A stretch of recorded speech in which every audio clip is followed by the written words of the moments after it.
So due to stress, we lose our natural breath process. Instead, most adults are chest breathers. So excited, I forgot them. So I was saying, this part usually is soft. Okay? When you inhale, check if it's soft.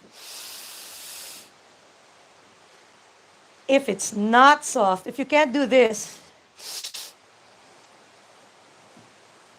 that means your diaphragm hasn't moved down.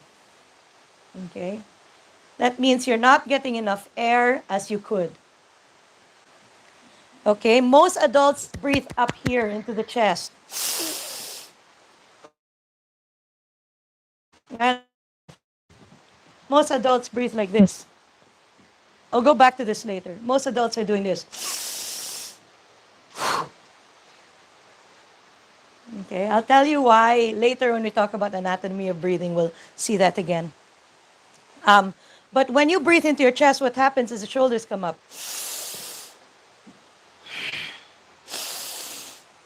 So most people 24/7,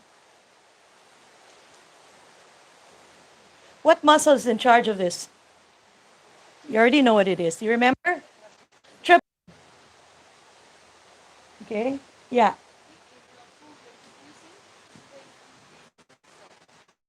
Of everywhere will be soft. So open. Immediately fix that. Because now there's a lot available to you. If you want, you can do this if you want, or you can do that. Because you need to listen within and find what works for you. That's why I never say, should be here, should be there, because that's going to screw someone. Okay? So we're talking again about being inclusive yoga teachers and not exclusive, meaning everyone will have fun in your class, not just the people that look like you. Okay? Right. Anatomy of breathing, page 95. I ate really spicy nasi goreng this afternoon, so I'm kind of fiery. I'm like, okay. So you might hear it. Okay. Anatomy of breathing. Let's look at the first picture. You all have that? The top of the page, you've got the inhale and the exhale, and what happens ideally to your torso. So let's look at breathing in. Chest does what? Expands. So your rib cage opens like shutters. The diaphragm goes which way? Up or down? Down. Where's the diaphragm? Here. Between your ribs. So one rib, the other rib. Why do we need to breathe oxygen? What does oxygen do for our body? Does anyone know? Page 96, if you want to know the answer. Maintains your cells. Because the mitochondria of your cell needs oxygen to produce energy. This is the real physical food of the body. Because how long can you go without breathing? How long do you think you last if you stop breathing? Yeah, a couple of minutes. Wow, that's really precise. 17. Yeah, I think. Who said? Ah, Manish said 17 minutes. Oh, okay. Without breathing. They can actually go till 45. Without breathing, yeah. Normal people, I'm talking about you and me. I'm not talking about yogis in the middle. Medically, if you stop breathing for how long, they will pronounce you dead. It's 10. If you don't breathe for 10 minutes, that's it. Okay? Unless they're doing CPR on you. But if no one's doing CPR on you and it's been 10 minutes, that's it. Okay? So, how long can you last without food? Yeah, a couple of days, a month maybe if you got lots of reserves. You last a bit. So breathing is more vital to you than you know. Eating. Okay. Okay. Most of our energy requirements comes from the air we breathe. And purifying the blood has effects throughout the body, even making your skin look younger. Okay, why do we breathe through our nose? Mostly in pranayama, we use our nose. Why?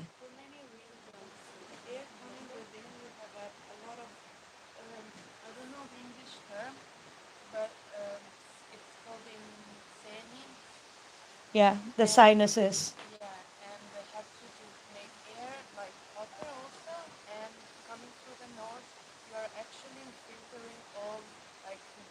Yeah. So the nose is the filter for the air. Yeah. Okay, yes. Our brain works better if we breathe through the nose because the nasal passages pass right under the brain. So when you're inhaling through your nose, you're actually giving your brain some stimulation. So yes. And it cleans the air. You breathe through the mouth, it doesn't clean the air. And breathing through the mouth, it's a bigger hole so that you cool down the body when you breathe through the mouth. Like in a winter country, when it's minus 40, are you going to do this? No, right? You'll freeze your lungs. Okay, so that's why we breathe through the nose in yoga. We inhale through the nose and we exhale through the nose. There's more control because the holes are smaller. And as you said, it stimulates the brain. Okay, so if someone will come up to you in yoga class and ask you, how come we use the nose? How are we supposed to breathe in yoga? You inhale through the nose, you exhale through the nose. Unless in some pranayamas you use your mouth. But mostly it's the nose. In Hatha Yoga, when you're doing asana, you're using your nose to inhale and exhale. Except when you're having a drama moment and it's too hard and you go, but usually, it's your nose. Hello, yeah. Okay. Yes.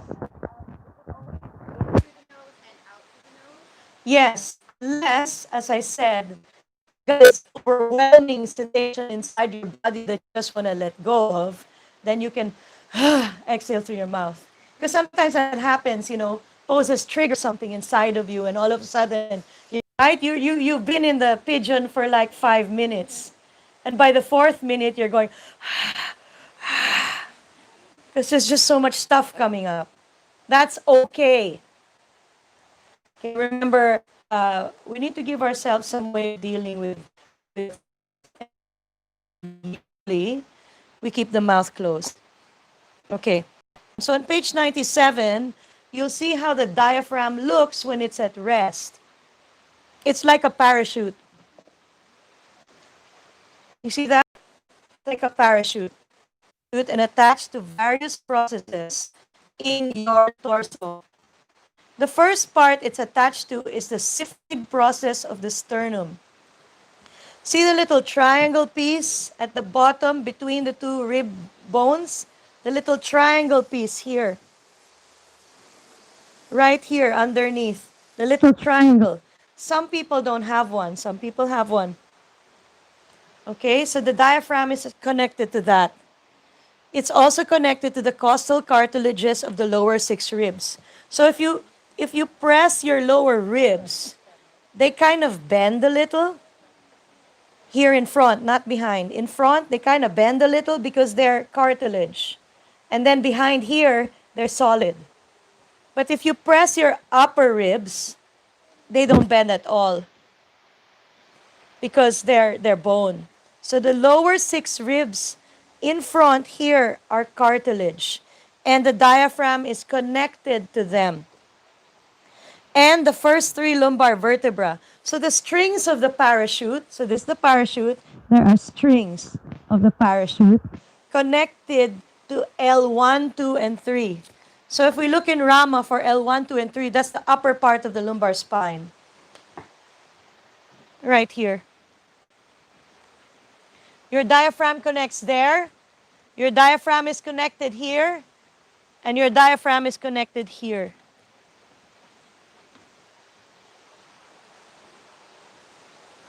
So those are the bits of you that are holding your diaphragm. And when your diaphragm contracts, the strings tug, the parachute gets inverted into like an umbrella, upside down. And that's how your lungs fill with air. So if it's connected to L1, 2, and 3, how low do you think the diaphragm goes? How low do your ribs go? Check to see how low your ribs go. Find the end of your ribs. If it's connected to the costal cartilages of your ribs, it's going to go that low. Where do your ribs end? Right above the belly or at the belly. So you've got a lot of room to breathe under normal circumstances if you choose to do so. Okay? Okay. So when they're more mobile, your rib cage is more mobile. Just like your hamstring makes your leg more mobile or tight. Okay? We have muscles between the ribs that do this. The more flexible they are, the more you can open. That's why you look at how big Iyengar's rib cage is. He wasn't born like that. He developed it. Okay? Through breath work and through asana. Forward bends will stretch the back. And there are muscles that lift the rib cage in the back. Okay, there's the serratus posterior, a couple of other muscles that lift the rib cage behind you. And when you bend forward, you're stretching those. Okay? Back bends help to stretch the front of your rib cage. And the more your ribs can stretch, see how mobile your rib cage is. Let me make you do something. So you're going to inhale and see what happens to your ribs. Can your ribs go out on the inhale like this? How far can they move apart? So put your fingers here on the sides of your ribs and take your fingers together. Now what you don't want to do is arch. That's cheating. Back should remain straight. Okay, so everyone bend the knees and just point the tailbone at the floor. Now only using the expansion of the ribs. See how far your fingers go from each other. And then exhale. Look at my fingers, even overlapping. So I'll exhale. Okay? Again, inhale.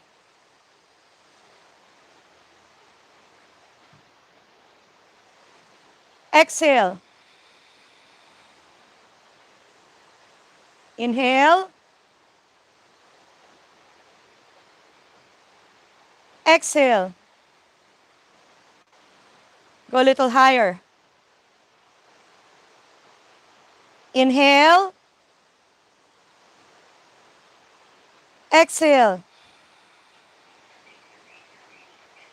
Inhale. Exhale. Go a little higher. This part's tricky. It's getting trickier, yeah? Inhale. Exhale. Inhale. Exhale. Okay. The first time I tried this, my ribs weren't moving at all. Which means what? That means that your muscles of the ribs need stretching. How do you stretch them? Yes. Okay, yes, question. Does it mean the more flexible my rib cage is, the deeper I can breathe in and out? And does it have something? Yes. No, it has something to do with your lung capacity is set, but you won't be able to explore your full lung capacity if your ribs don't move. So that means that maybe I'm only using 80% of my lungs Yes. because the rib cage is not stretched. Yes. The more stretch you have in your rib cage, my dear, you can stand if you want. Is your back hurting? Your stomach. Go ahead and stand if you want, if it feels better. Yeah, no problem. Or even lie down sometimes if it's really. You know, we need to chat, yeah? Okay. Okay. So, yes, you can breathe deeper if your lungs can move. Ribs, if your ribs can move. Okay, and that's why twists, back bends, and forward bends help to improve your breathing. Okay, aside from this, okay, the diaphragm is also connected basically to all organs, both above and below the diaphragm area. For example, okay, I'm gonna bring Rama out. Hang on.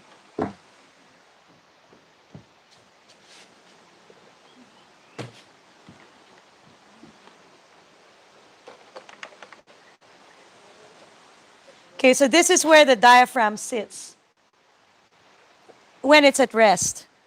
Then when it inflates, it goes down like that and comes back. Okay, this isn't really accurate because a person's rib cage is much bigger than this. Yeah, your rib cage is quite long. The lumbar spine here, this is not a realistic lumbar spine. Our lumbar spine is only around that short.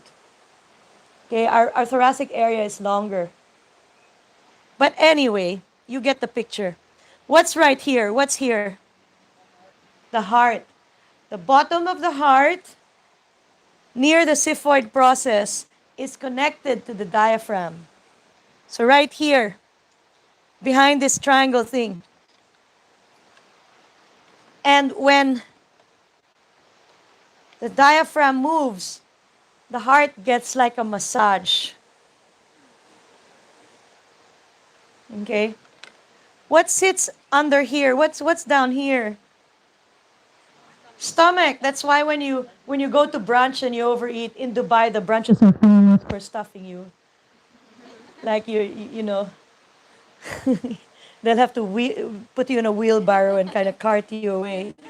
You can't breathe. Have you ever eaten so much as a kid that you can't breathe? Yeah. Because your stomach's right below here, and when you feel the stomach too much, the diaphragm can't move, yeah?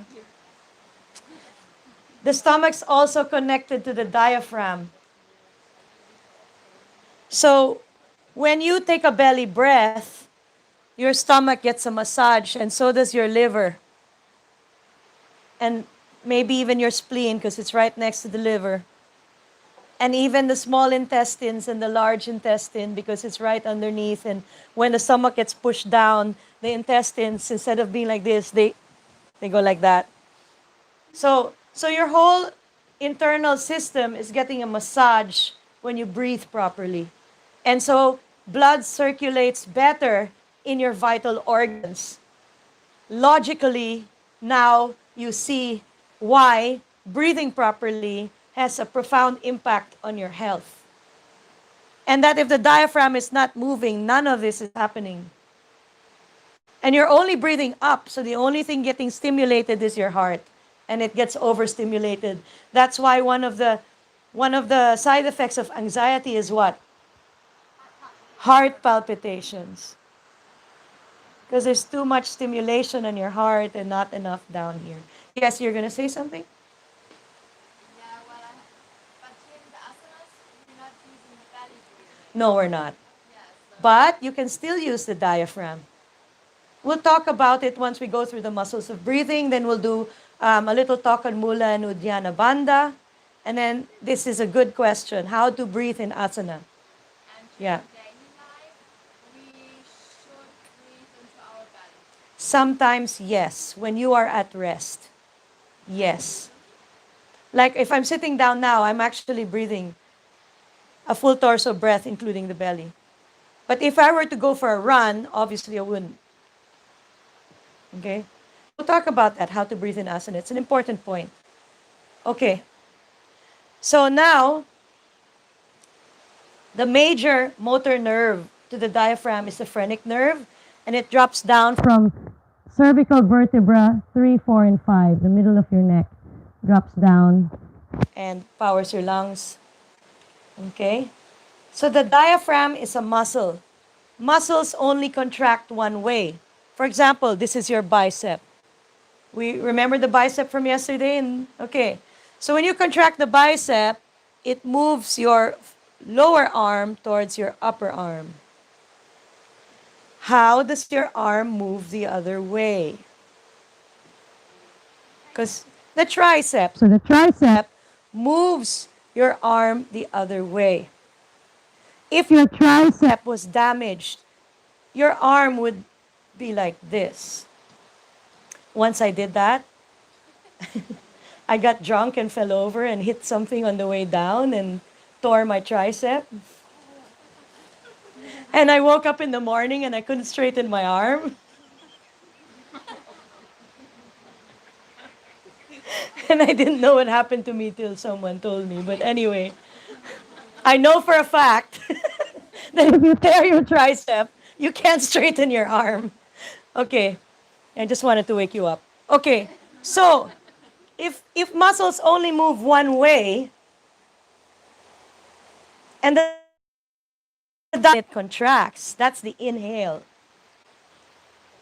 How does it move back up? Something else needs to contract to get the diaphragm to relax and move back up. The abdominals. Beautiful. Your abdominals are the muscles that will completely exhale you. Your abdominals will completely exhale you. Everyone stand up so you can wake up too. Let's deny what I've told you. Rubbish, TV. Abs nothing to do with breathing. Okay, fine. Let's see. So what I want you to do is bend your knees and put your hands on your thighs. Okay. Now I want you to blow out all the air in you and squeeze your abs really tight. Ready? 1, 2, 3. Squeeze your abs really tight and hold the squeeze. Hold the squeeze, okay? Now breathe. How much can you breathe when you're holding the squeeze of your abs? Barely. Yes?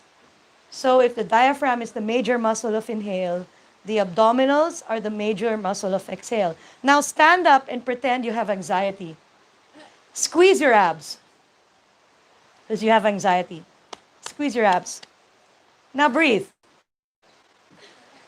That's all you've got. Now, what do you need to do to breathe?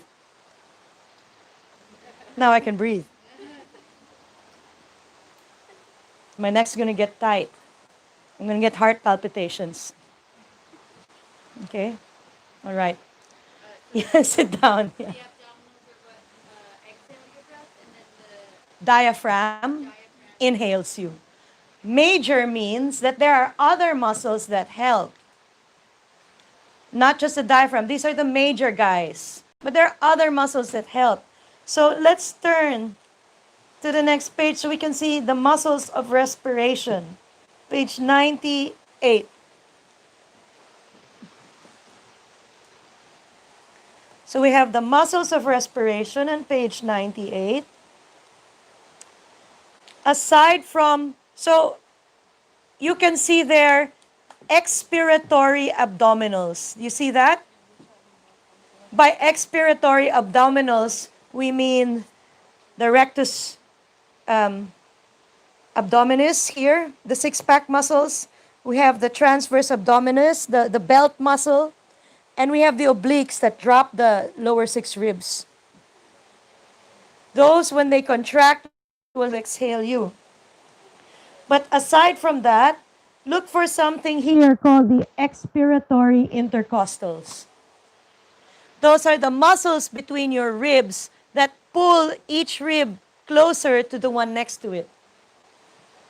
So when you contract the expiratory intercostals, if you put your hand on your rib cage and you blow out all your breath and try to shut your ribs in and down, that's the contraction of the expiratory intercostals. And then we have the opposite muscles, the inspiratory intercostals, also between the ribs, but their job is to lift the ribs up. So if you put your hands on your rib cage and take a deep breath into your ribs, and you feel your ribs moving up, that's because of those. So the muscles that open and close the ribs you can actually control them so that when you hold your breath, you're not using your glottis, you're using those muscles. Take a deep breath in and hold it. Most of you have shut the trap door here called the glottis. Hold it. Now let it go and exhale. Now if I told you to exhale really, really slowly, take a deep breath in, hold it. Now exhale really slowly. You will find that once you release this, you don't have the ability to control how you're exhaling. You become like a leaking balloon. But if you use the intercostal muscles to control the inhale and exhale and don't close this, then you have complete control over your inhale and exhale. Like this. So I'm inhaling. This is still open because I can still talk. I'm holding my ribs open. Now I'm exhaling. I'm holding my ribs closed. I'm not using this. Yeah. Anytime we're doing a breath hold, we shouldn't be closing that. When you're doing higher pranayama and I tell you inhale, hold, inhale, hold, inhale, hold, exhale, hold, you're not holding from here, you're holding from here. Get it? What? It's like this thing. There's less control. It's not that it's good or bad. You can use it now if you want to. It's not going to affect you. But if you're when you start to do pranayama, next week and the week after that, it's going to get really crazy. Okay, your pranayama, when Evelina's got her hands on you, it's going to get really crazy. Now you know. Okay, we couldn't do that before because you don't know yet. Okay, all right. So, inspiratory and expiratory intercostals, lift and drop the ribs. You've got the diaphragm, and you've got the expiratory abdominals. And now, we can learn about the sternomastoids and scalenes on the neck. Look at the muscles of the neck here. These are the muscles that are tight in most people because they're overusing them, because they're underusing the diaphragm and the lower part of the lung. So these muscles lift your second and first rib up so you can get the breath into the upper part of you. Whereas that's not a bad thing. It can be overused. You can overdo it. Okay? So where are your scalenes? If you relax one arm and you palpate yourself right behind the collarbone and you go sideways like this and you feel the guitar chord, the reason why it feels like guitar chord and it probably hurts a little is because you're overusing them. So relax your arm, go behind, and just kind of go forward. You might even feel it down your arm. Those are your scalenes, and then you go a little bit to the side. There's some more here on the side. You might feel like you can feel it like tennis racket strings under your fingers. Those are the scalenes, sternomastoids a little bit here, right here, near the notch of your collarbones. And again, it feels like guitar chord. For most people, they're overworked. In fact, what you're doing now is you're massaging them, even if it hurts. And that will help you feel better. If you lie down and do this to yourself, it's going to help you feel better. Okay. Or you can get someone to do it for you. Okay, so those are the muscles of inhale and exhale. So, when you inhale, which way does the rib cage go?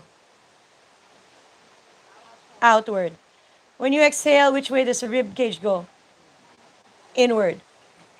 So when I lift my arm, the rib cage can go out a little easier.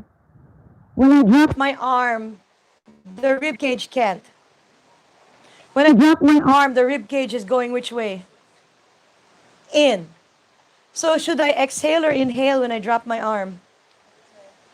Exhale because I don't want to contradict my body. Everyone raise your arms.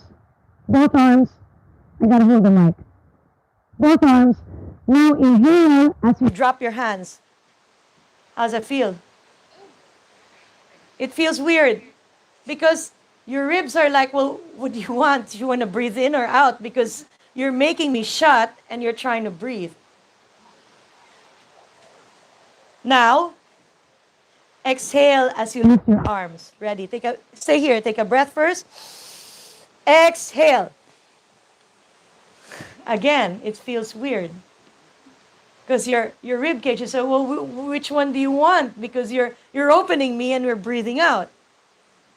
So what I'm trying to tell you is the rules of inhale and exhale for yoga classes can be summed up in one sentence.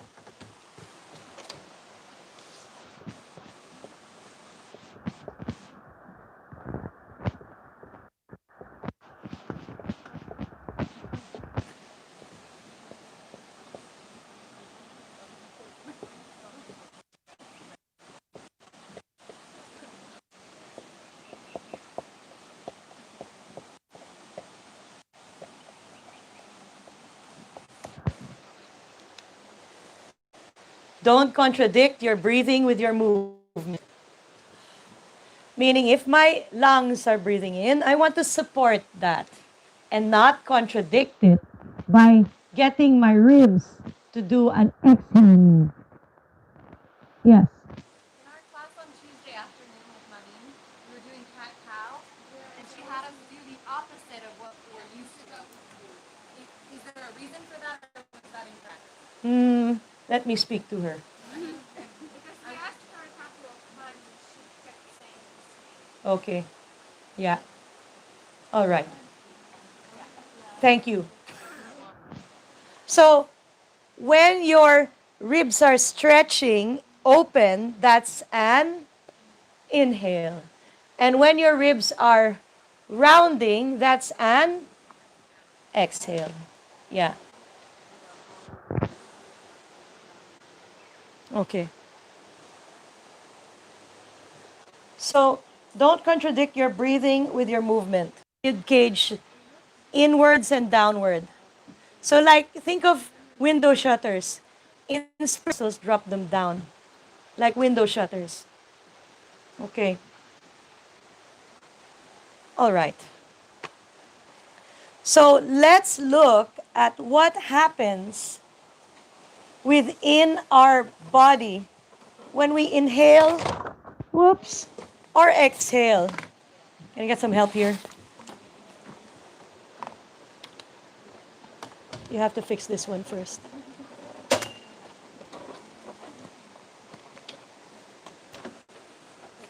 Okay. Yeah. Okay. So let's look at what happens in the body when we inhale or exhale. And it will make more sense.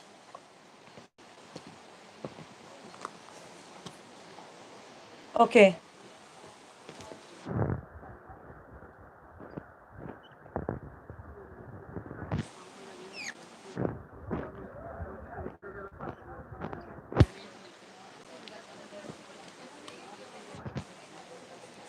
Okay, let's make this a little fun. I can give you the answers and you can fall asleep. Or you can figure it out yourself. Okay. When you inhale or exhale, so you're going to figure this out yourself. Number one.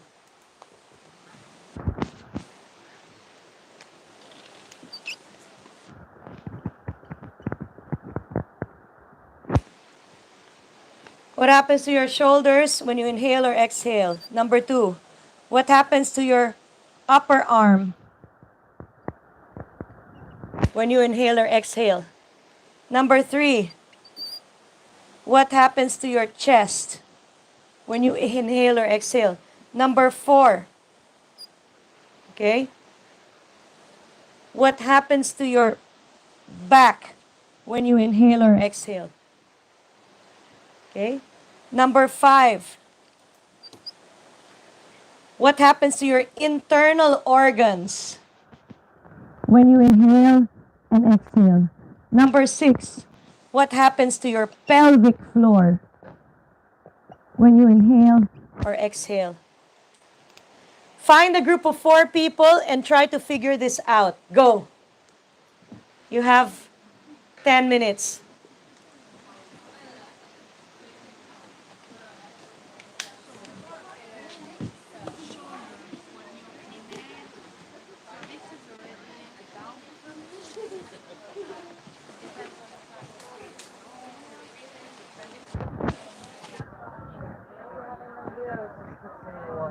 Okay. Figure out the body movements up and down. Figuring out the body movements, yeah. So, how did it go this morning? What did you teach this morning for pranayama? So pranayama, so Evelina gave me her schedule and we actually started getting into Bhastrika. Okay. So it went a little more than just full yoga Yeah. breath. But, Yeah. So I taught them, we started with Ujjayi. Let's talk here. Yes, yes. Think about the baby, breathing. No, check yourselves. So ourselves. But try to breathe the best you can. Okay. Ujjayi, Yeah. went Bhastrika, Nadi Shodhana. Oh, yes, please. Um, Okay. Bhastrika, Nadishodhana, Ujjayi, and the full yogic breath. Brahmari. Have you done Brahmari yet? Yeah, just And Brahmari. Okay, good, good. Good, we're on schedule yeah, then. that's Yeah. as much Yeah. as we taught. And we did Kapalabhati yesterday. Good. Okay. How was the seated poses this morning? It was pretty good. Yeah, I Yeah? had Nord helping me. And, Good. I used him. I did a mix of both him and me. Okay. Worked pretty well. I'm trying to think. Oh, we're getting questions. I think both Nord and I were getting a little confused on Paravrita Janu Shirtasana. And Okay. and then there's Parshva Janu Shirtasana. Parivrita Janusirsasana is you're rotating upward. Parsva Janusirsasana could be a different name for it, but they're probably the same. And that's kind of what people were asking me about the hip position. Because Okay. sometimes you drag more out. That's for Parivrita Parsva Konasana. Because remember, your ribs and spine are turning this way. Yeah, because your ribs are turning this way. Your hips need to go the same way that you're turning. But when you're doing Janusirsasana, Yeah, the hips stay closed. Okay. Is that what you sort of told them? No, and then we kind of decided that we were keeping the hips straight for that one, and then the other pose was Yeah, hips it's like a open. warrior 1, warrior 2 thing. Right. So Janusirsasana is like a warrior. I have no idea. Okay, because that was coming. I started googling. It was coming up, and I was like, I think they're like the same. They're and the same. Nord's like, no, let's keep the hips Okay. closed on this one and Hip open is on closed on Janusirsasana. This one. Yes, and then it. Hip is open in Parivrita Janusirsasana. Okay. I don't know what Parsva Janusirsasana. I don't know what that is. Because then he was like, you're not really twisting, you're opening, so maybe it's Parshva. And I was No. like, no, it's Paravita. No. And then we looked up Parshva, and then it was stuff the was same. coming up, and I was like, okay. Okay, no Parshva. No. All right. Because the way we're doing Parivrita Janusirsasana, that's not the whole pose. If you kept going, your back would be on your leg. You'd be lying on your leg. Aha. But most people's ribs aren't that flexible, so we just kind of look like this, but we're trying our best. No? So then you need the open. Yeah. That was my one, like, oh, Yeah, this is why. Yes. Clarifying question. Yes. Are we answering like what do these things do just To naturally? the inhale and the exhale. When you're inhaling, what happens to your shoulders? When you But just exhale, naturally, or what should we be doing intentionally when we're in yoga? no, just observe Just yourselves. observe ourselves. Okay. And so, for example, like we could say like the chest kind of comes out Yeah, that when we inhale, when we inhale. right? And the Yeah. back also goes out when we inhale. If that's Yeah, okay. yeah.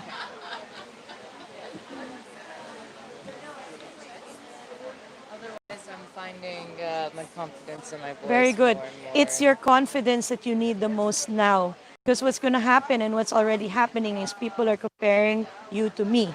Right. And I you know. need to stand your ground and be confident because that's the only way that they will be able to see you. Right.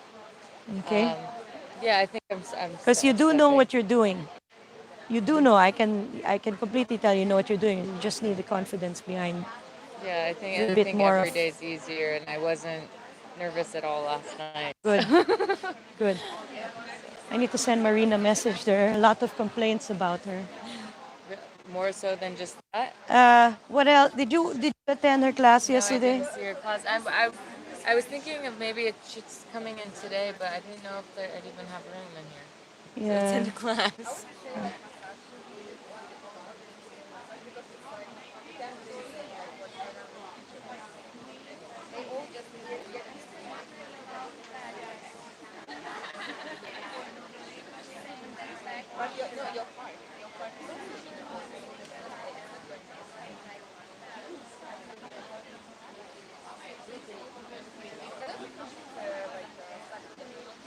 This lesson is inspiring me to work on stretching my rib cage more.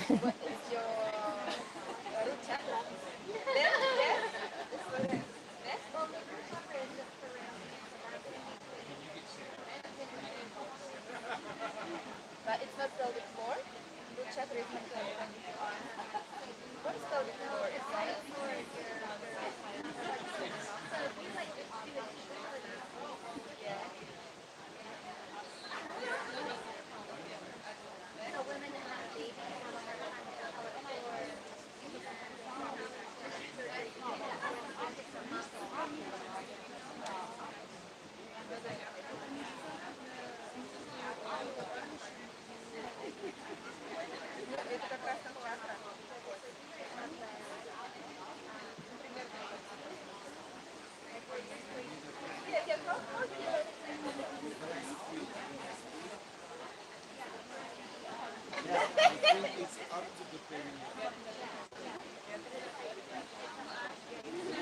Hi, maybe there's something wrong with the video camera. Let me check.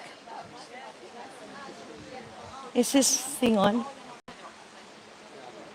I think this morning we had internet troubles.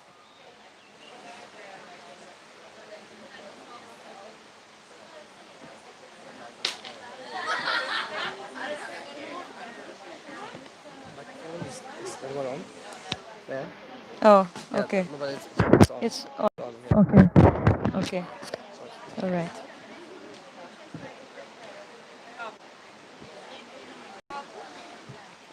Sorry that I'm lying down all the time. I only slept 2 hours Oh last night. no. I'm just Okay, okay. Okay. Okay, how far did you guys get? I added one more, number 7, energy level. How does inhaling affect your energy level? How does exhaling affect? Do you feel energized or calm? Does one part of your breath give you more energy? Does another part of your breath, I don't know, figure it out.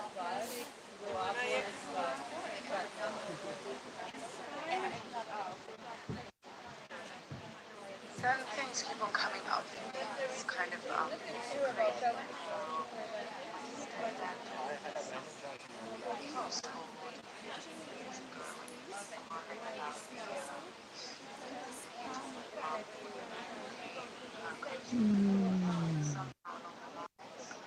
This message about my side and coming from a bloodline of merman or mermaid.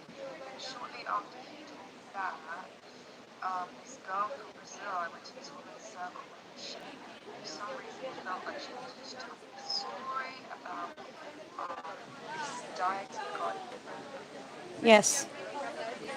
Oh, you're just gonna hang out. Okay. I was just writing down, making Yeah. sure I got the lesson and Yeah.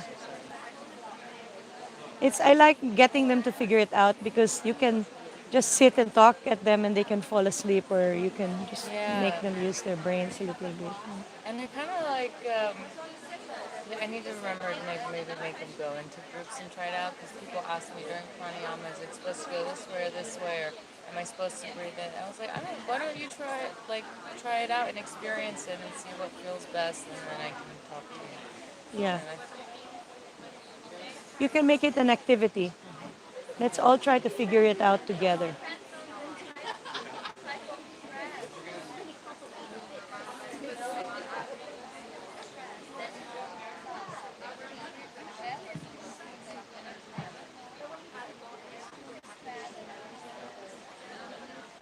Well, that's harsh. It's not you. What? She took it badly. Oh, It's from the students. oh.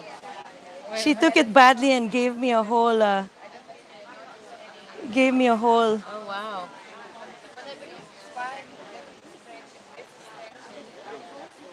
Just about the Yeah, breathing I with the just cat said, this cow. is what I said, which is true. I said, you're breathing incorrectly during cat and cow. It's inhale when you back bend and exhale when you round it.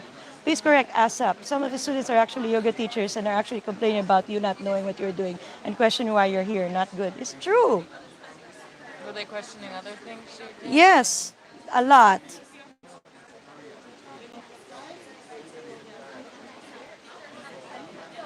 Just giving you feedback. No doubt you'll improve, but you need to be aware of where you are. Yeah. Stop with the ego, but you need to be aware of where you are.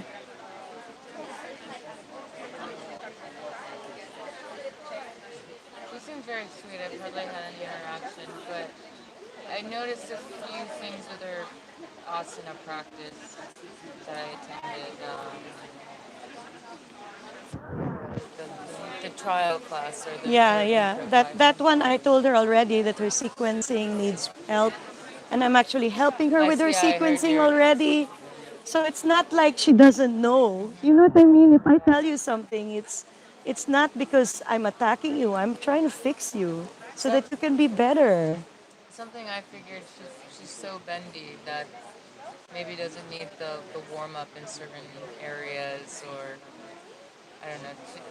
Yeah, I saw it when you sent her Instagram. I was like, whoa, I don't even know what she's doing here. I feel this way. But I'm here to help you, not to be like. I'm here to help you, not to be like. It's true, not to be liked.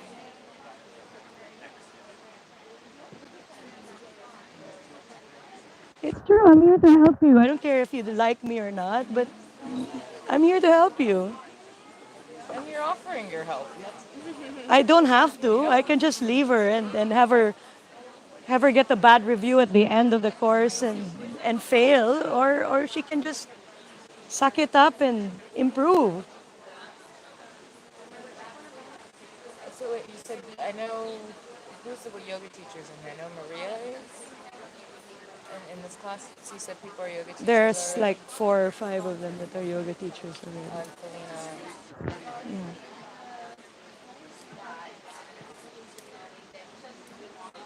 Yes.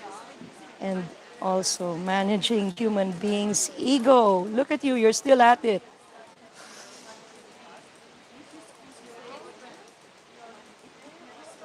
Sorry, but true. Is she young? Yeah. She's still answering back. Dude, get over yourself. I'm sorry, see the mic's on. I don't give a shit. Sorry.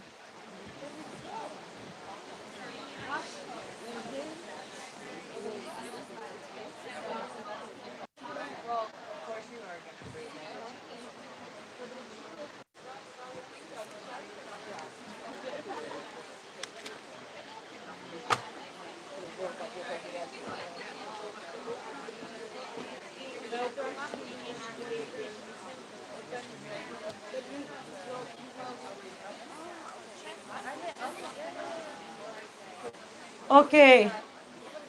Are we done? Almost?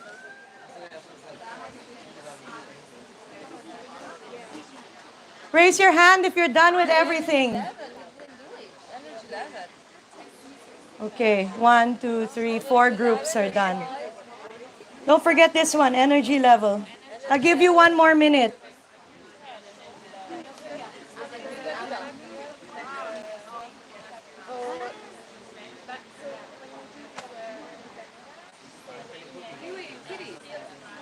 Yes, when can I get him? As soon Him as or her? we think they're both hers. Okay. Um, Can we're I not can I swing by tomorrow so that I can buy like all the things all the that you need. things that I Yes. need for her? Okay. So tomorrow morning I'll go to the store and buy cat food and place to poop and all this stuff. Oh And yeah, then, tomorrow's our off day yeah, anyway. Yeah, then I'll perfect. come and swing by your resort, and I haven't been The there, so it's resort, nice to check it it's out. a little place. Where you live. We're at Okay. yeah. Yeah, cool. I'm so excited. We have a kitty. I'm so excited too. I saw that right before I was about to. It's like, yay! I was like, this kitty is in for quite a spiritual journey. Very cute. Very cute, the kitty. Very cute. Yeah, perfect. And now we're looking the other one. Hopefully, maybe a friend can foster for now, or Okay. because we just can't keep. So we're Yeah. happy to. What are you feeding them? Aaron's actually running out to get powdered milk right now, but we had some wet food from our other Okay. chickens. Are they able to drink the milk on their own, or they need someone to like syringe them? I guess we'll see. I think they were able to drink water, so hopefully they'll be able Okay, to they drink can drink the milk. milk. Okay. Yeah, so tiny. Yeah. When we got our rescue cat as well in Dubai. We found him under the tire of a car, so we named him Axel, and he was Oh, that that's so tiny also, cute. So cute. palm of the hand. So your kids still have the kitten. It's still in Dubai. He's Still he's in. huge now. He's like that. Okay, let's get back. Let's get back as a group.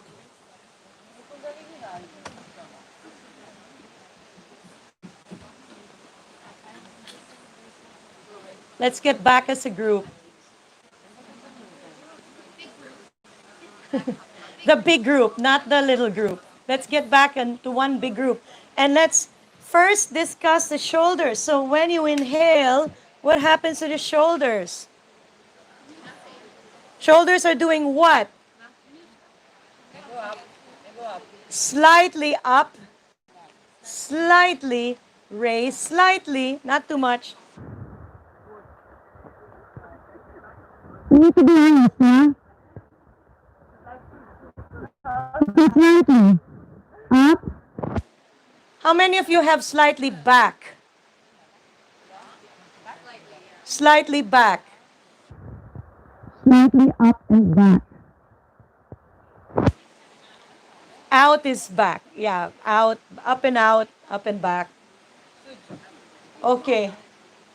On the exhale, what happens to shoulders? Slightly down and in.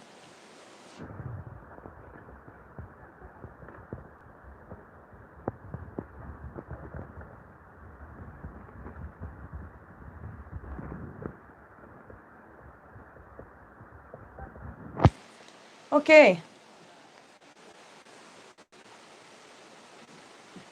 Upper arm. That would be this. So what is the movement of the upper arm when you inhale? What happens to the upper arm? Outwards. If you talk about rotation, what kind of rotation is that? External.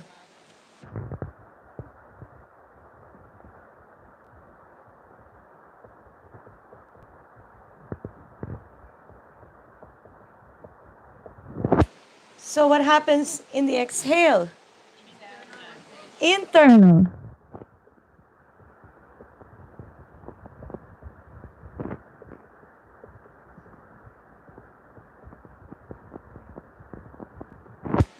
Okay. Let's deny this. So, everyone put your arms out like this. You know how eagle arms look, right? I want you to inhale as you go into eagle arms. Inhale as you do that. All right. Now keep your arms together. Take a breath. And I want you to exhale as you open to the side.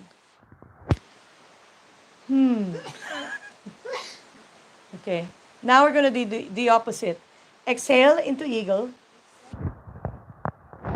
Inhale into cactus. It's better, right? Okay, there we go. Okay. Now let's look at the chest. What happens to the chest when you inhale? Expands up and out.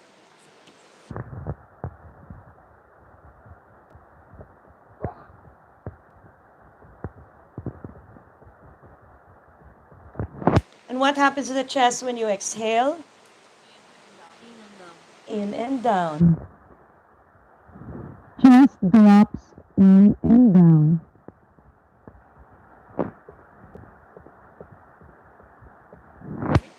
Yes? Contracts. Contracts. Contracts. Okay, so when we're going into a back bend, when I'm going to bend backwards, I'm going to lift my chest or go into a pose where I need to bend back. Do I inhale or do I exhale? I inhale as I bend back. And when I'm coming out of a back bend, do I inhale or do I exhale? Exhale. Because we don't want to contradict what our body is already doing. Now here's the interesting part. What is the back doing when you inhale?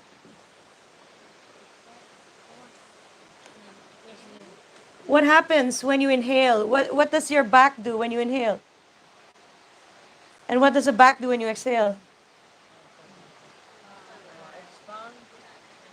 It expands when you inhale. How many of you got that? The back kind of feels like it's lengthening when you inhale.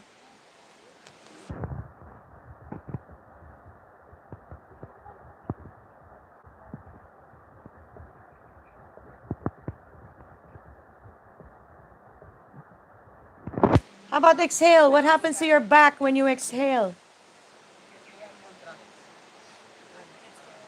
Drops. Contracts which way? Which way? Down. So we lengthen and then we ground, we settle. It goes down. But is there any movement in your back when you exhale?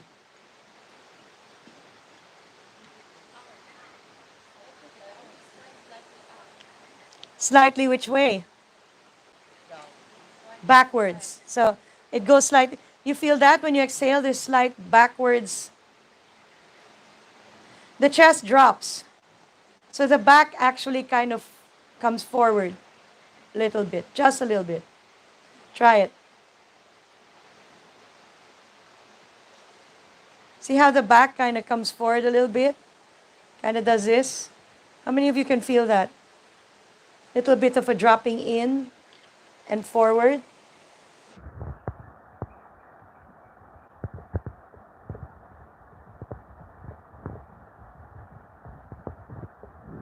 That drops down, moves slightly forward.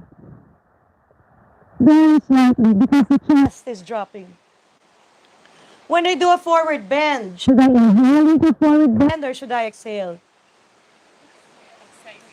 Exhale. Because that's what the body is doing when you exhale anyway.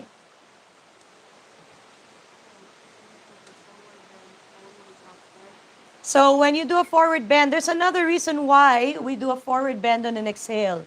What is the major muscle of exhale? The abdominals. What are the abdominals doing when you bend forward?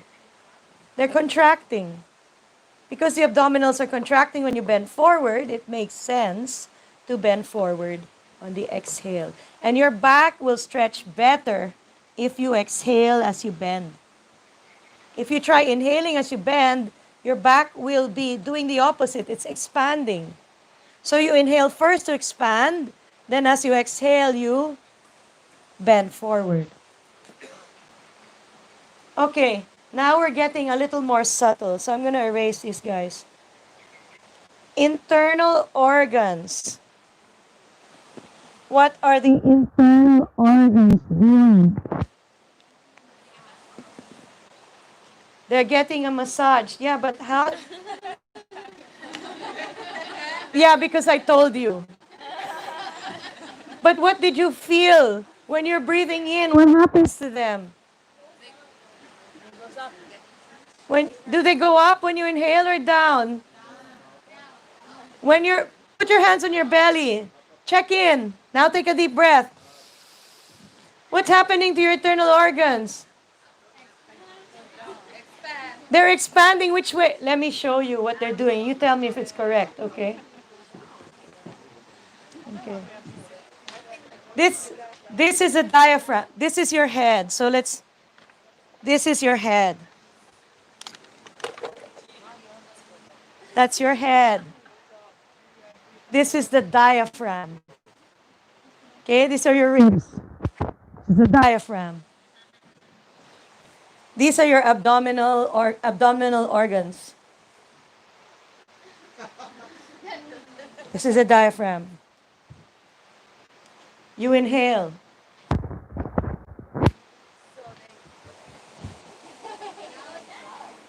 Your belly distends because your organs are getting pressed by your diaphragm. They're getting pressed. Your organs are getting pressed by your diaphragm. And that's why your belly goes out. Because they got to go somewhere. They're all getting mashed together. They have to go somewhere. Because the air is now here where they used to be. That's why the belly goes out when you inhale. Because your diaphragm is pressing your internal organs and they're kind of getting a little bit mashed. So you say the belly goes out So, and the organ gets smashed. yeah, the belly goes out because your organs are being smashed together. They're being compressed by the diaphragm and the air in your lungs on the inhale. So your internal organs are getting compressed, belly distends.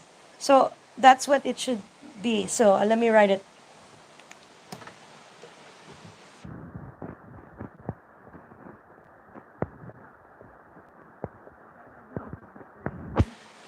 Distends is a fancy way of saying it goes outwards.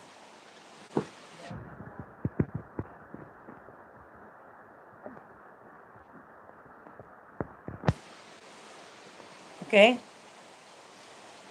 Then when you exhale, so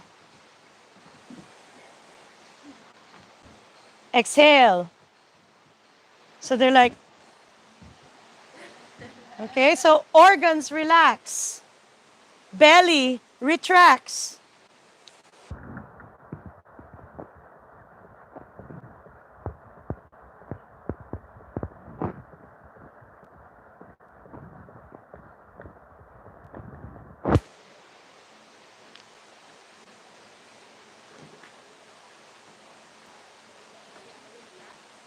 Retracts means your belly goes back in.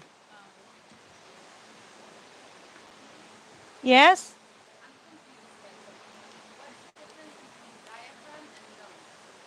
The diaphragm is the muscle that pulls on the lungs. The lungs cannot inflate themselves. There's a muscle, think of a syringe. Huh? Injection.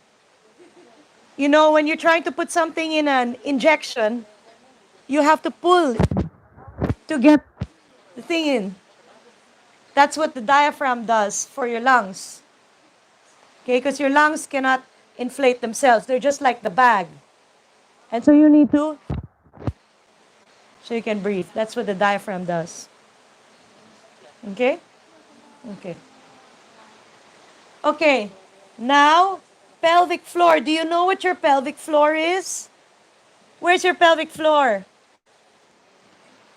This is Rama's pelvic floor, where my hand is. If he didn't have a pelvic floor, all of his organs would be leaking out his butt. That's what a pelvic floor does. It keeps you together. Okay, it's down here. Keeps you together. Okay, so what happens to the pelvic floor when you take a deep breath? Up or down?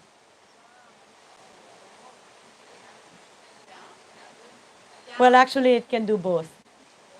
It can either go out or it can go up. But what we want in yoga is we want the pelvic floor to go up on the exhale and out on the inhale.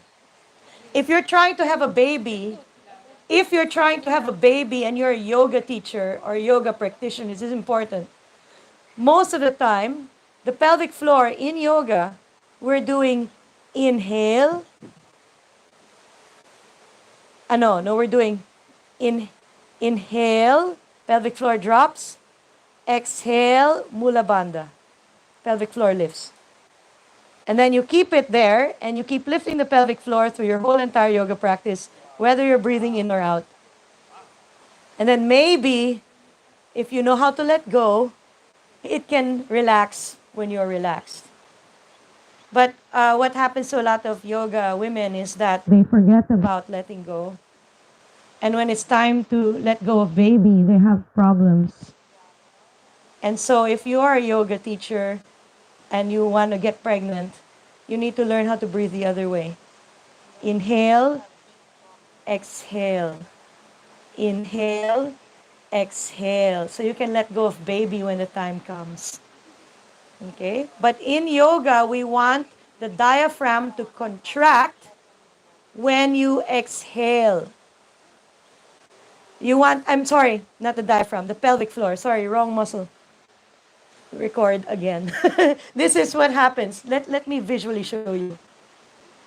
This is the way the yogis recommend.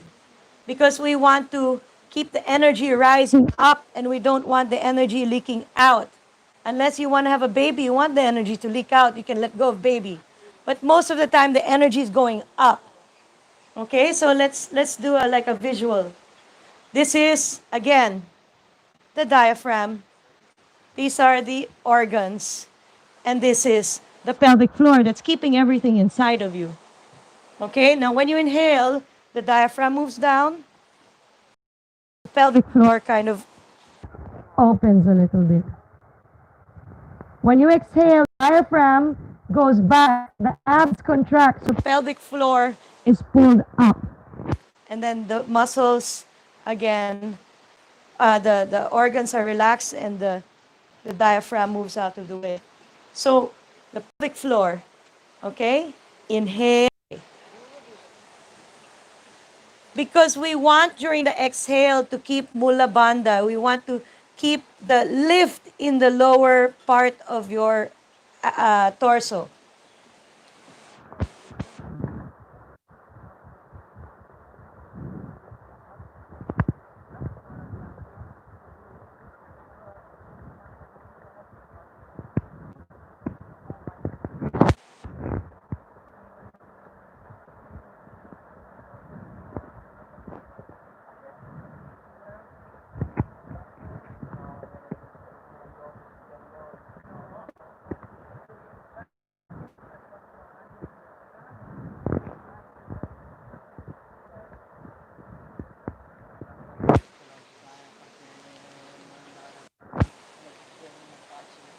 Okay. So when we are holding mula bandha, how many of you know what mula bandha is? That's lifting your pelvic floor. If you do Ashtanga Vinyasa, you will hear mula bandha. Hold the bandhas. Okay? Mula bandha is lifting and holding your pelvic floor up.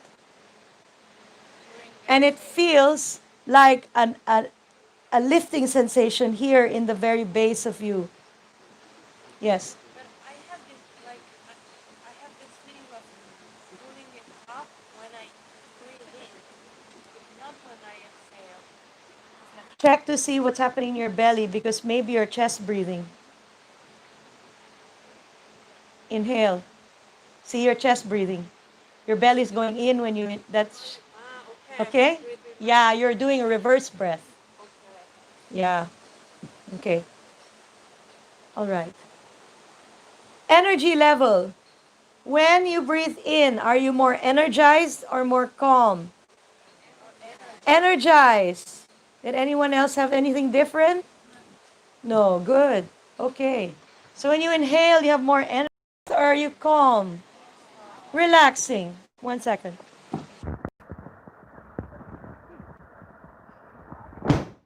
Yes. Yes, that's right. No. Think of it this way. You're going to push a car. Okay? Your friend's car has stalled. Do you exhale first, then push? Or take a deep breath first, then exhale as you push? Yes. You're giving the energy. First, you need to receive the energy. You receive the energy with the inhale, and you give the energy on the exhale. This is what I'm trying to say. If you blow out all your air first, then push a car, you have no energy. So you need to breathe in, that gives you the energy, and then you push the car. But in yoga, we're actually exhaling when we need a deep stretch. So if you're stretching your hamstring, you're lying on your back and you're stretching your hamstring, and you pull your leg towards you, do you do that on the exhale or the inhale? Yeah. Okay, so the exhales are relaxing and the inhales are energizing. Okay. And so when we do yoga asana, we want to make sure that we don't contradict what happens to our body.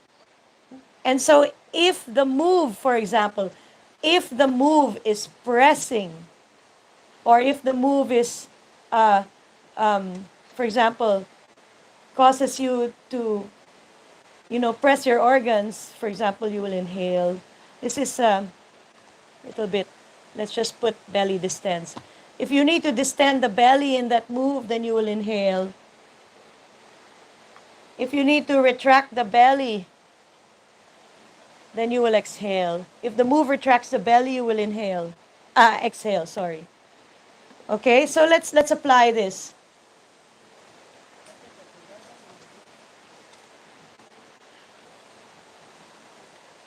When I do a twist, what's happening to your belly? Is it retracting or expanding? Hold your belly and twist. What's happening? It's retracting. So do we inhale or do we exhale when we twist? So that means don't contradict what your body is doing. Okay? So when we raise our arms up, inhale or exhale? If I lean to one side, inhale or exhale? Exhale. Then when I come back up, inhale or exhale? Inhale, because we're just going with what's happening in the body. Right? I'm pressing my organs. Now they're going back to relax mode. Inhale or exhale. Inhale. Okay. How about what else haven't I did? Okay. I'm here. And I'm gonna raise myself into a plank.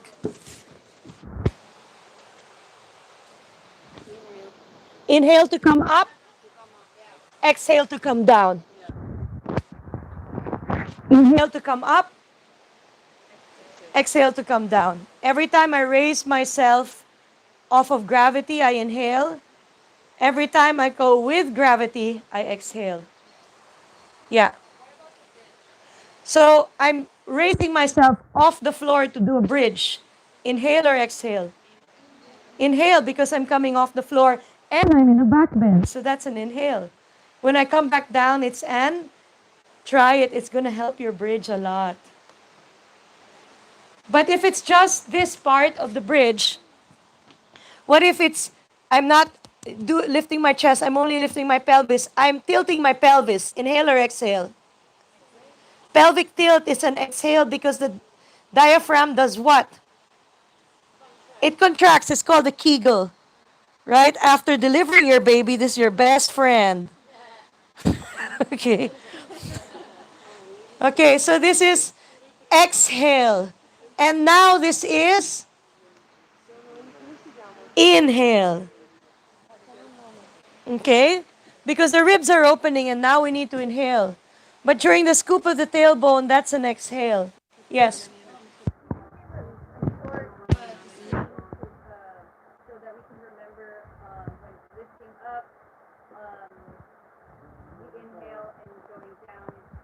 Let's make a list. Let's make a list. Okay. Or it might be in the manual. Let me check.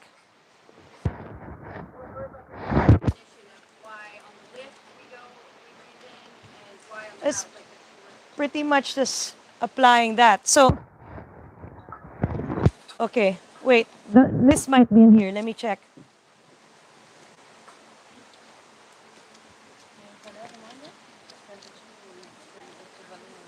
Oh, no, it's not. Okay. Let's just expanding on this. Everyone write this down. Talking about the shoulders. When you raise your arms up and out, you inhale. When you drop your arms, you exhale. Talking about rotation. When you external rotate your arm, you inhale. When you internal rotate your arm, you exhale. I'm just following this. Okay, talking about the chest and back bends. Coming into a back bend, you inhale. Coming out of a back bend, you exhale. Now we're talking about forward bends. Coming into a forward bend, first you inhale, and then you exhale to bend forward. Okay? Now we're talking about twists. Inhale first and exhale on the twist. Now we're talking about the pelvic floor. Every time you lift the pelvic floor, you exhale. Okay? So that means every time you scoop the tailbone, you exhale. Every time you stick the butt out, you inhale. Exhale, inhale. Because this one lifts the pelvic floor. Exhale. And this one drops it. Inhale. Okay, so it's basically just following what this is. Okay. Every time you pull out of gravity, you lift against gravity, that's an inhale. Every time you go with gravity, exhale. And that's pretty much everything. Let's have a little exercise teaching breath cueing. In Vinyasa yoga, it's important to always coach whether you're inhaling or exhaling as you're moving. Because Vinyasa means flowing movements with the breath. And if you're not coaching the breath, you can't call it Vinyasa yoga because you're not breathing. Got it? Don't call it Vinyasa yoga yet then if you're not coaching the breath. So every single movement has a breath tied to it. Inhale, lift your chest. Exhale, rotate to the right. Inhale, expand your torso. Exhale, drop your head to your knee. Okay, so everything has the breath. Yes. You can hold positions, but you're still... Yes, you can hold, but you're still coaching the breath. So you've got them into Warrior 2 now. Let's stay here for 5 breaths. Inhale. Exhale 1. So you're still coaching the breath, you're holding. But the breath focus is the foreground of your teaching, which is different than an alignment-based class where the alignment is in the foreground because we're staying there, we're not flowing, and you're just breathing normally. In Vinyasa, the teacher must guide the breath throughout, whether you're holding or whether you're flowing. Because that's the focus of the class. Right? Okay. And why? Why do we do that in Vinyasa style yoga? Why do we coach the breath the whole time? What does the breath do to your mind? It keeps it from thinking. So if I tell you, inhale, take your hands up, exhale, twist to the left, inhale, lift your chest higher, exhale, drop your head to your knee. Do you have time to think? You don't. That's the point. That's why we do Vinyasa yoga. That's why people love it so much. It clears the mind. Okay? But if you don't coach the breath, that's not happening. Okay. So let's practice breathing instruction in asana. So I'm going to have you group yourself by birthday month. Okay? All the January people find each other. All the February people find each other. Go. Okay, see, find everyone, come on, clump together by birthday month. Go. You have 5 minutes.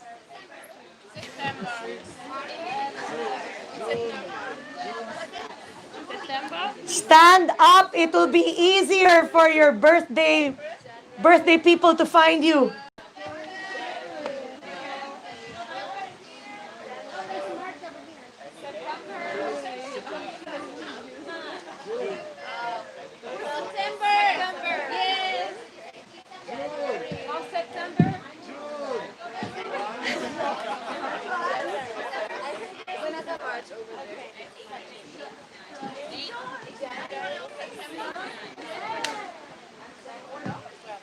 Yeah, I'll give you one more minute to find your birthday buddies.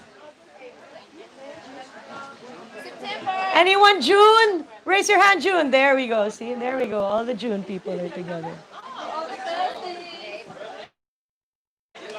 Gosh, look at that. Might have to split up some of the months.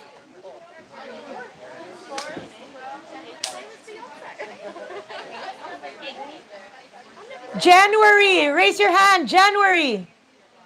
One person is January. Come here, sit here.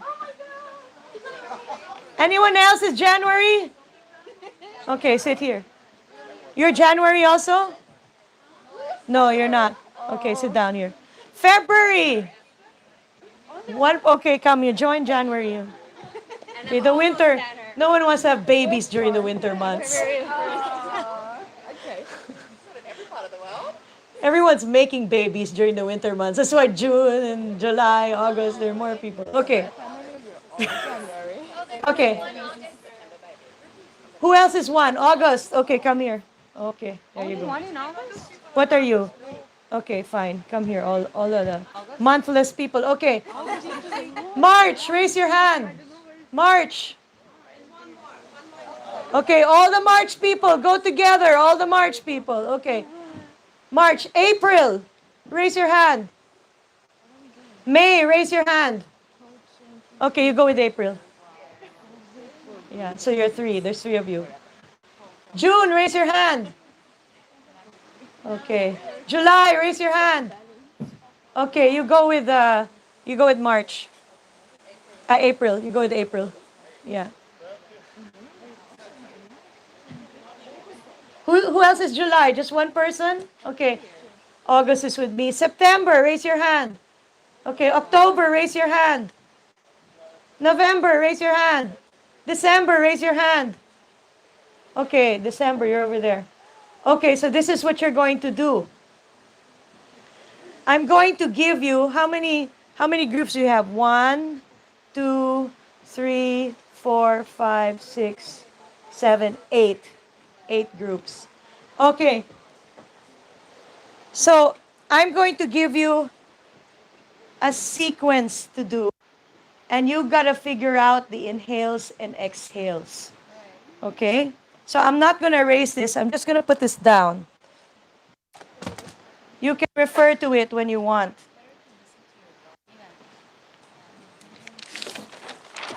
Okay.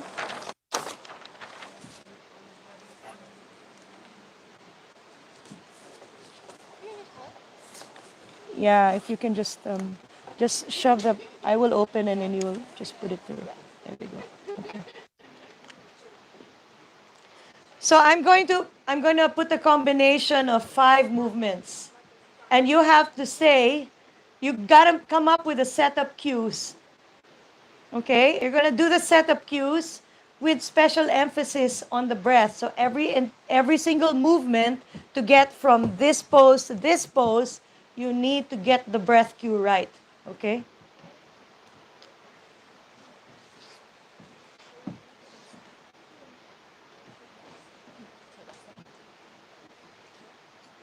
And then from Tadasana.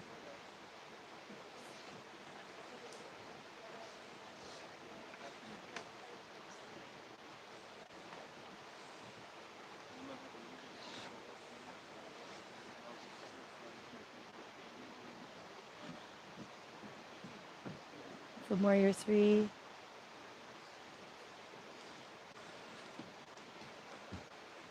We should be breathing as we get into the pose, right? Or The transitions, all the transitions. That's why you need to write them down.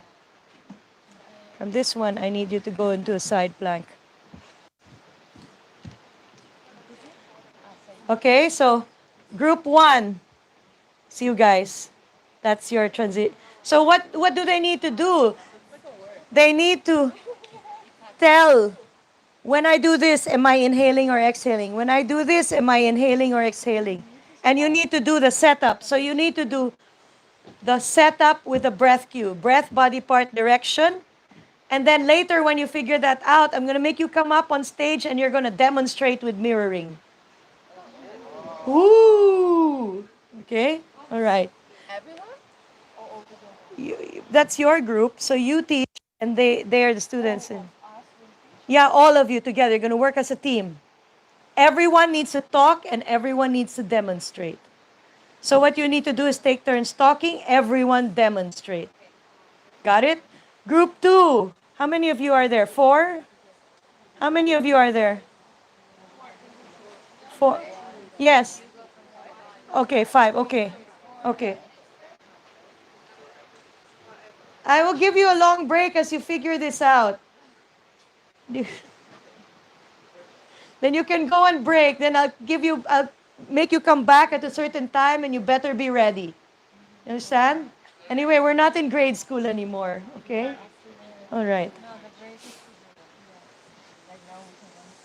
2 starts in child's pose.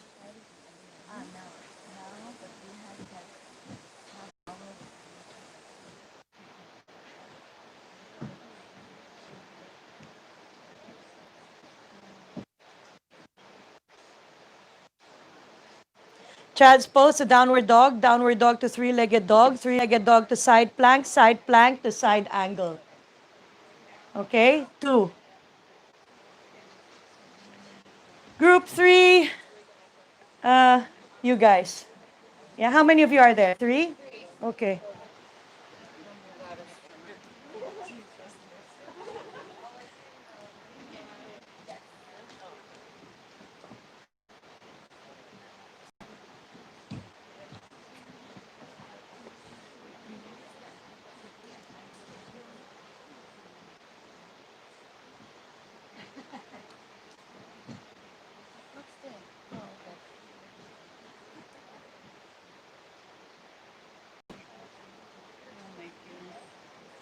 Tabletop.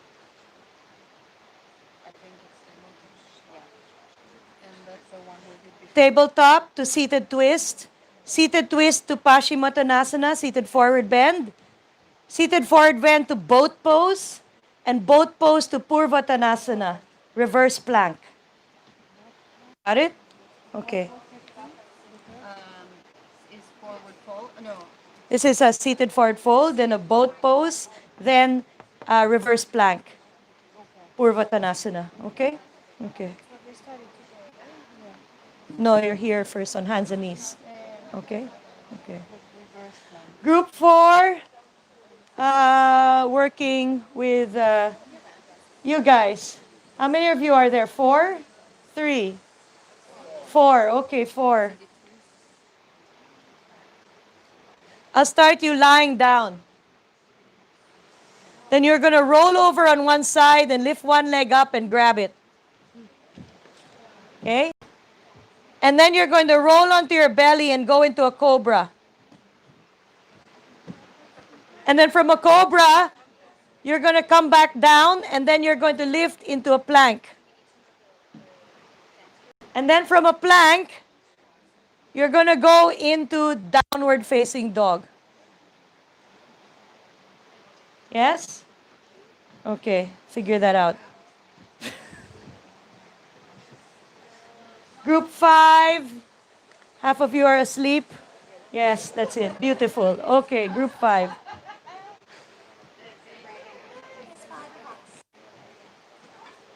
Group 5, I'm going to start you on your knees. Okay? And then you're kneeling down, yes? You're going to go into the camel. Okay, you're going to go into the camel, and after you get yourselves into the camel, you're going to sit on your heels. This is called Vajrasana, sitting on your heels. Then from sitting on your heels, you're going to go into The frog.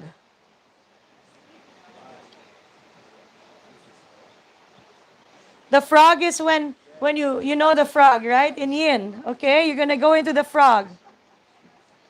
And then from a frog, you're going to lie on your belly with your feet together. Okay? And you're going to go into the cobra. Okay? Enjoy. One thing, do not copy these sequences to use for your class. They're shit. Okay? I'm making it hard for you to figure out when to inhale and exhale, okay? It's the point of this. I would not do these in real life. Okay. You guys are group 6. How many of you are there? 5? Okay.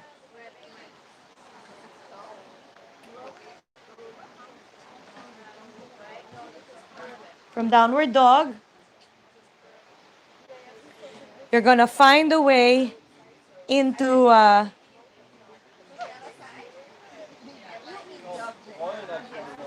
the dancer's pose. Okay, and after the dancer's pose,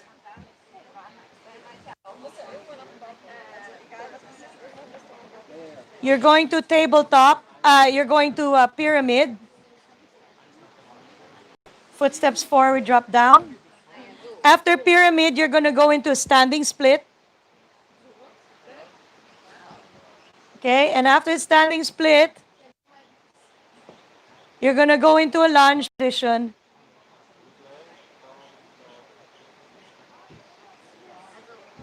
And from a lunge position, you're going to end up in a side plank. Okay? Yeah. Okay. Group 7, who doesn't have a sequence yet? You guys. How many of you are there? 4? Where? There's 2 of you? And there's 3 of you. Raise your hand, your group. Okay, so there's 1 group. Okay, okay, and there's 2. Okay, okay. So we have 7 and 8. Group 7? Okay.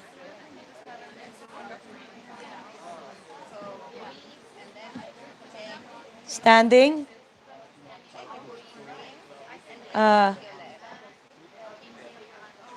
want you to get into this pose. Okay? You guys. Yeah. You're group 6. I want you from standing to get into this pose. Okay? Do the modification.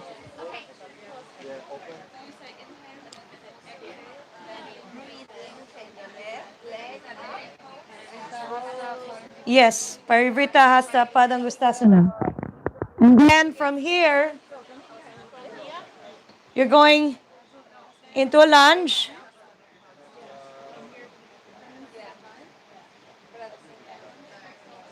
And then from the lunge, you're going into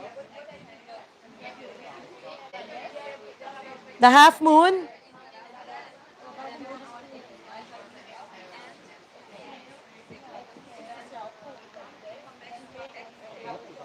Okay. And from the half moon, you're going into the 3-legged dog. Okay? Okay. Group in the back.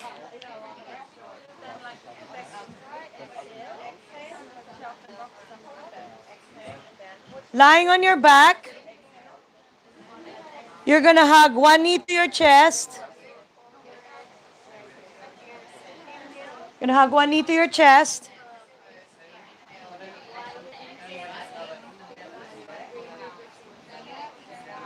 And then, hugging one knee to your chest, you're going to lift the other leg up off the floor. Then after, you're going to flip over and do the cobra. And from cobra, you're going to lift into plank. Okay, let me show you how that looks.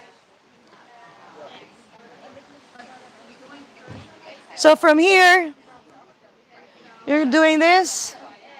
You're doing this, then you're flipping over, doing this, and then doing that. Okay? All right.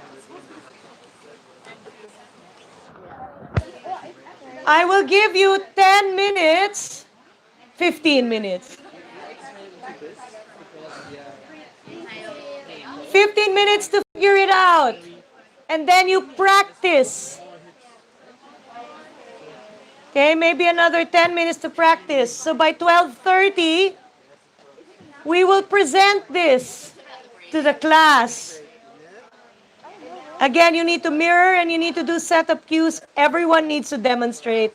Everyone needs to talk. Quick question. Is that the side? That's a half moon. So from here, look at me. From here, you're coming up like that. And it's Okay. stretched to the side. Side, yeah, you're to the side. And I'm just so sorry. I'm like learning all these names. So Tadasana, and then this one Tadasana, is called the Parivrita Padahastasana. Parivrita, Parivrita Vrita, Pada, Pada Hastasana. Hastasana. Tasana. Okay. And that's that part. Yeah. Modification.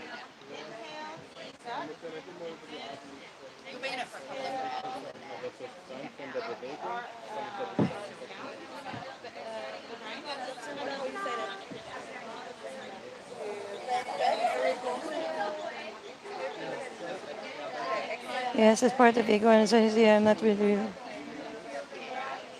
So it is.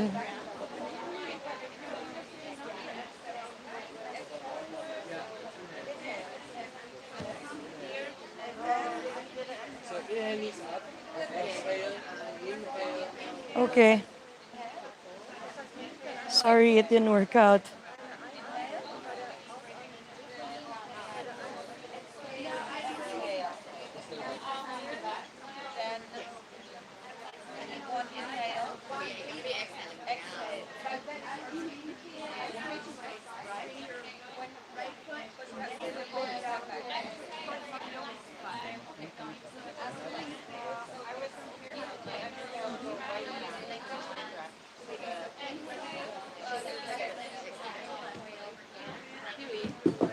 Yeah. What is this? Like, this is not in this part, right? Like, if we're here, you want that we do Sit. this? No. From here, you just go back down and Back to sit. So sitting. after you're finished with that, you find your way back to just sitting. And at the Sitting. beginning, we hear, then we say, You're inhale. actually, yeah. So And you're then we say- here, set up your camel, and then after you're then- done, find a way to come back. And then you need to come forward. Okay? Then after forward, you need to find a way to lie on your belly. And then you go to the cobra. Yeah.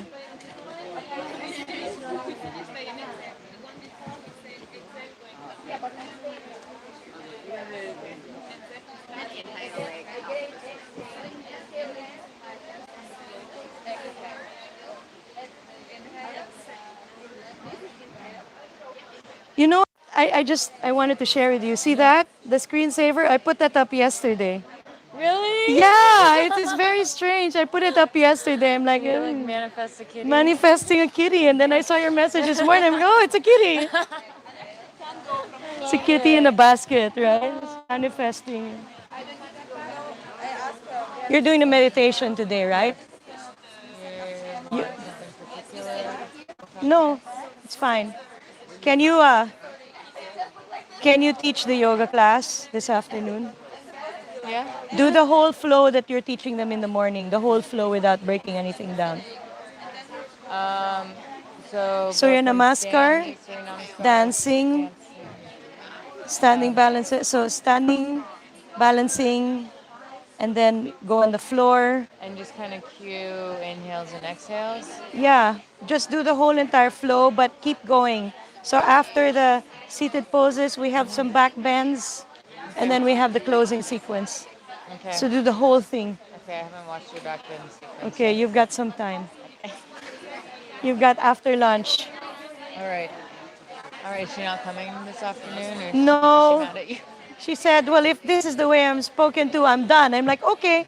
Really? Yeah, what am I going to do? Chase you? I'm not going to chase you. I'm sorry, but I spotted it in the first instance. I'm like this. I'm sorry, you can't deal with feedback. Like I give you one line and you write me the whole page. I'm sorry. Oh, yeah, no, we don't want that. Hopefully, no one's interested anymore because nothing's happening.